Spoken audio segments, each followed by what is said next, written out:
Welcome back to the Crypto Intellect, where we break down the biggest crypto news, market-moving developments, and the real stories behind the charts in simple, clear, and powerful language you can actually use to understand what's happening in this space. Today's headline is sending shockwaves through the entire digital asset conversation. XRP news. Today, Clarity Act bombshell, why 1,000 XRP is a must before July 4th. And before anything else, we need to understand one thing clearly. This is not just another rumor cycle or hype wave. This is tied directly to real legislative movement inside the United States Senate, and that alone changes the way the market is thinking right now. The Senate Banking Committee has already advanced the Clarity Act with a 15-9 bipartisan vote, and that detail alone is setting off comparisons to past moments when major crypto legislation signals aligned with explosive price action. The last time a similar structure formed around this kind of progress, XRP saw a powerful move within weeks. That historical pattern is now being discussed again across trading desks, retail communities, and institutional analysis circles, and the timing heading into early July is what has everyone watching closely. The Clarity Act itself is being positioned as one of the most important regulatory frameworks ever proposed for digital assets in the United States. At its core, it is designed to bring structure to a market that has operated for years under overlapping jurisdiction, unclear definitions, and conflicting guidance from different agencies. Right now, crypto companies are forced to navigate a fragmented system where no single authority fully defines what a digital asset is or how it should be treated. The Clarity Act attempts to solve that by clearly assigning regulatory responsibility, setting consumer protection standards, and defining how banks and blockchain-based companies can legally interact. That is a massive shift because it essentially takes crypto out of regulatory uncertainty and moves it toward structured financial infrastructure. And whenever markets sense that kind of clarity coming, capital tends to reposition early rather than waiting for final confirmation. To understand why this matters for XRP, you have to look at its historical sensitivity to regulatory momentum. XRP has consistently reacted not just to crypto market cycles, but to legal and institutional developments surrounding digital asset classification and banking integration. During previous legislative phases, especially when early versions of this bill moved through the House, XRP experienced significant upward acceleration. That is why traders are now watching the Senate timeline so closely. It is not just about a bill passing or failing, it is about how the market anticipates structural acceptance of digital assets into traditional financial systems.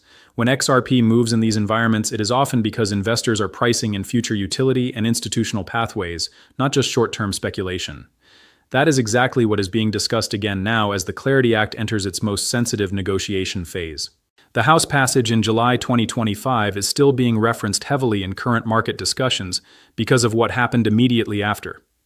The bill passed with a strong bipartisan vote, 294 to 134, which signaled rare alignment across party lines on a financial innovation framework.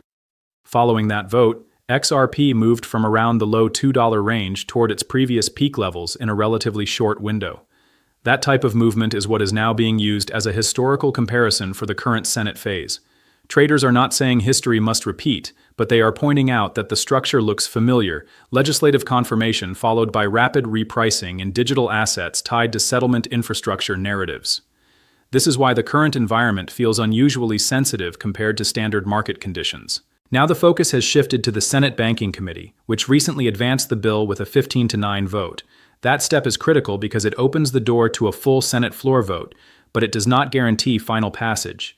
In the U.S. legislative system, the real challenge is reaching 60 votes in the Senate, not just a simple majority.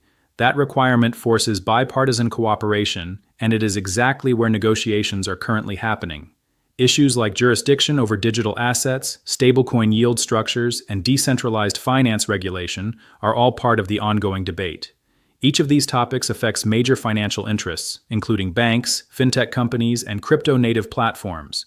This is why the Clarity Act is not moving quickly. It is being shaped in real time by competing priorities from powerful sectors of the financial system. One of the most discussed elements right now is the informal July 4th target that some senators have referenced for a possible floor vote. It is important to understand that this is not a confirmed deadline, but rather a political target tied to legislative momentum before the August recess. That recess matters because once Congress breaks, progress slows significantly, and stalled bills can lose momentum for months. That is why the current phase is being described as a sprint negotiation period. Everything is being compressed into a short timeline where lawmakers are trying to align enough votes before the legislative calendar shifts. In crypto markets, these compressed timelines often create heightened volatility because expectations build quickly, and positioning tends to happen ahead of official outcomes rather than after them. Another major factor influencing sentiment is the shifting stance among certain Democratic senators. Early in the process, opposition was stronger, particularly around concerns involving central bank digital currencies and how they would coexist with private crypto assets. However, recent committee activity suggests that support is becoming more flexible in specific areas, especially where consumer protection and regulatory clarity are emphasized. That shift matters because reaching 60 votes requires support from both sides of the aisle.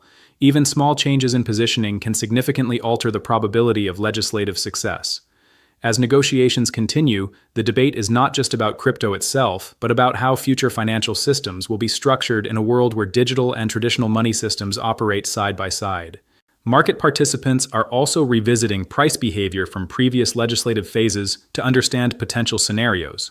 During the last major House advancement, XRP's movement was not gradual, it was sharp, fast, and driven by anticipation rather than confirmation. It moved from around $2.20 to significantly higher levels in a short period, eventually reaching its prior peak. That kind of acceleration is now being discussed again in trading communities because the current setup appears structurally similar, even though macro conditions are different. Other assets tied to blockchain settlement narratives also moved during that period, which is why analysts are watching the broader market instead of focusing only on XRP in isolation. The key idea being discussed is not guaranteed repetition, but recurring behavioral patterns when regulatory clarity enters the market narrative. Institutional involvement is another layer shaping this discussion. Banking institutions, which were once seen as resistant to crypto legislation, are now more actively engaged in shaping the language of the Clarity Act. This does not mean full agreement has been reached, but it does indicate movement toward compromise. When banks participate in drafting or negotiating regulatory frameworks, it usually signals that the direction of policy is becoming more defined rather than uncertain. That is important because institutional acceptance is often a prerequisite for large-scale capital allocation into digital asset infrastructure. The presence of these institutions in the negotiation process is being interpreted as a sign that crypto is transitioning from experimental technology into regulated financial infrastructure. At the same time, retail investors are becoming more aware of the political timeline than in previous cycles. In earlier years, many market participants focused only on price action, ignoring legislative developments entirely. Now, there is significantly more attention being paid to congressional calendars, committee votes, and procedural thresholds. This shift in awareness is changing how information spreads through the market. Instead of reacting after major announcements, traders are increasingly positioning ahead of them based on probability analysis of legislative outcomes. That is why terms like sprint phase and July 4th target are circulating widely, even outside traditional political or financial circles. The market is essentially trying to price in policy outcomes before they officially arrive. The central debate inside the Clarity Act negotiations continues to revolve around jurisdiction and classification. Who regulates what, and how digital assets are defined under federal law. These may sound like technical details, but they determine whether crypto operates as a fully integrated financial system or remains partially fragmented across agencies. Stablecoin yield rules are another major point of discussion, especially regarding whether digital assets pegged to fiat currencies can generate returns for holders under regulated frameworks. Decentralized finance protocols add another layer of complexity because they challenge traditional intermediary structures entirely. These debates are not abstract, they directly shape how banks, exchanges, and blockchain networks will operate in the future. The significance of the Senate 60 vote requirement cannot be overstated. It is designed to force consensus, meaning no single party can push the legislation through alone. This creates negotiation pressure that naturally slows the process, but also increases the likelihood of compromise. From a market perspective, this stage is often where expectations begin to matter more than outcomes, because participants try to anticipate where compromise will land. That is why sentiment around XRP and related assets often becomes more reactive during this phase. It is not about certainty, it is about probability shifting in real time as negotiations evolve. Looking back at the House vote provides important context for why this moment is being watched so closely. That vote was not just procedural, it represented a major bipartisan acknowledgement that digital asset regulation was necessary.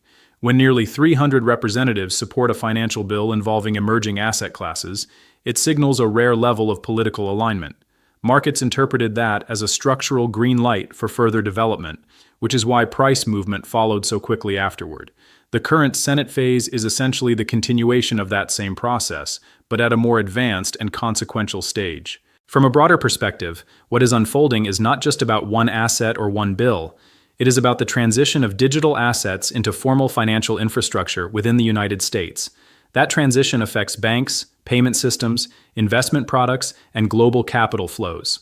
Whether the Clarity Act passes in July or later, the direction of movement is already clear. Regulatory structure is coming closer, not farther away.